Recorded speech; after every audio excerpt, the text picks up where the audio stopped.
Hello, my name is Russell Kroum. I'm a retired captain with the Walla Walla Fire Department. I'm here to talk to you a little bit about the history of the Walla Walla Fire Department. In 1865 and 1887, there were major fires in the city of Walla Walla, built primarily out of wood, that the fires completely took out the city of Walla Walla, completely destroyed them. The city realized they needed fire protection measures, and they employed these volunteer organizations in order to fight the fires. One of the issues was they employed two volunteer organizations, and because of the competitive nature of those organizations, they would oftentimes result in fights rather than fighting the fire. The city of Walla Walla, in their Articles of Incorporation, recognized this problem and formed three organizations in order to fight the fires, with the idea that if two of them were fighting, one of them could actually fight the fires. These organizations were called the Washington Company, Tiger Company, and Our Boys. One of the reasons there was a lack of cooperation between the volunteer organizations was because of the competitive nature of these organizations, and that competition was for the salvage rights and/or the coveted foxtail trophy that the fastest organization got for responding and showing water at a fire. Traditionally, throughout the nation, the first ladder that leaned up against the building, which is also held true in the city of Walla Walla, claimed the salvage rights to whatever was left after the fire if the firefighting was not successful, which oftentimes it wasn't because of the lack of speed in getting to the fire. In 1903, the city of Walla Walla decided the volunteer organizations were no longer satisfying the fire protection needs and formed the fully paid fire department with 9 men. Prior to the 1903 formation of the fully paid fire department, the city did purchase one steam engine that was horse-drawn. This particular steam engine had to be pulled by hand, however, or use borrowed horses, in that the city of Walla Walla did not own any horses. In order to satisfy this problem, the city purchased their first horses in 1889. In 1903, when the fully paid department was formed, they purchased 2 more steam engines, taking delivery in the spring of 1904. This piece of equipment that you see behind me is an example of one of those that was purchased and delivered in 1904.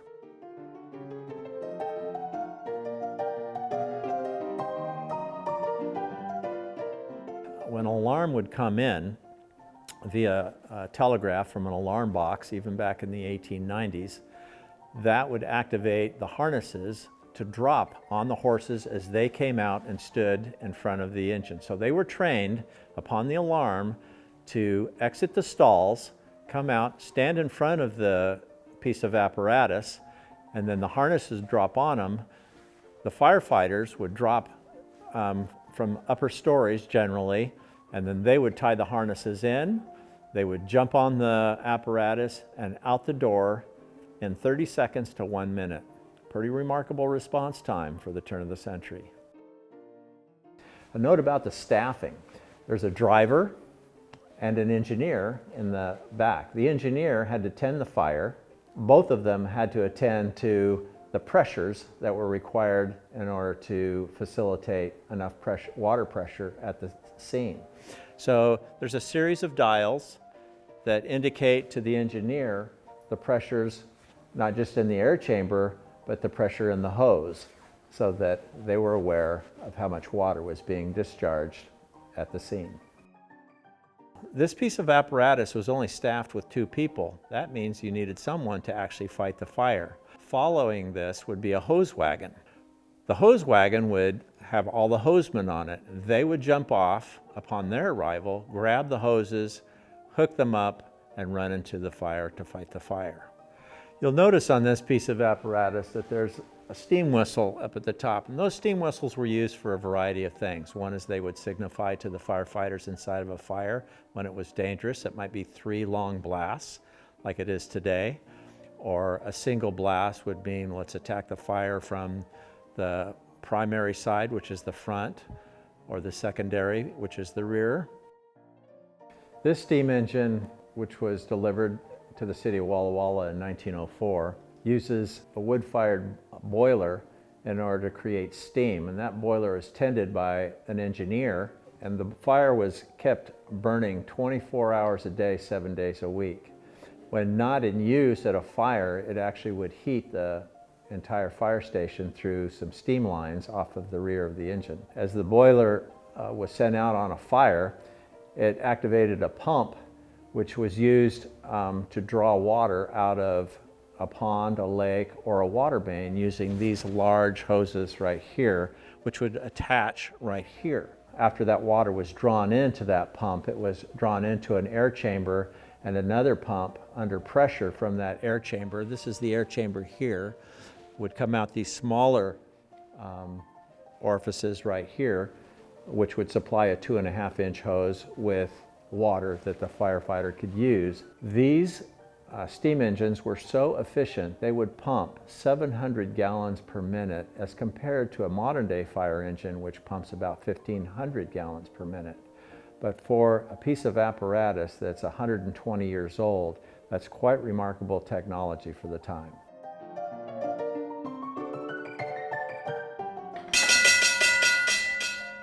That was one of the innovations that they came up with to let people know that a fire truck was coming or a steam engine was coming. There's plenty of other innovations we want to talk about in just a moment. The most important piece of equipment to any firefighter is their helmet. The first fire helmets in the United States, as invented by Benjamin Franklin, were stove pipe hats made out of leather. In 1825, 1826, there was a fellow who was a luggage maker who worked with leather all the time. He was a volunteer firefighter in New York, and he came up with this design, or a design very similar to this. You notice these combs. There's 4 major combs and then additional combs. His original hat had just 4 combs in it, and they found with the additional combs it made it that much stronger. He eliminated the stove top in order so that debris could be deflected off of the helmet.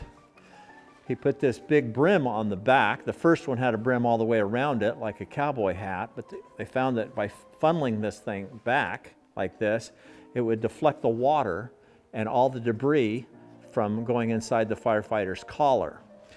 This hat would also, or helmet, would also be turned around and worn backwards by the firefighters, and then they would put their chin to their chest, and this would deflect the heat so that they could enter buildings that were fully involved in fire. So it was quite innovative for the time. The reason it was made out of leather is because of its durability, its strength, and that's what the gentleman was used to working with by making leather luggage. The design hasn't evolved tremendously over the years. Again, this was first came out, the design in 1820s, and first sold to the New York Fire Department in 1836. This is my helmet that I got just 10 years ago, and you notice the design hasn't changed a whole lot. They've incorporated a visor in the front so you don't have to take that hat off and on.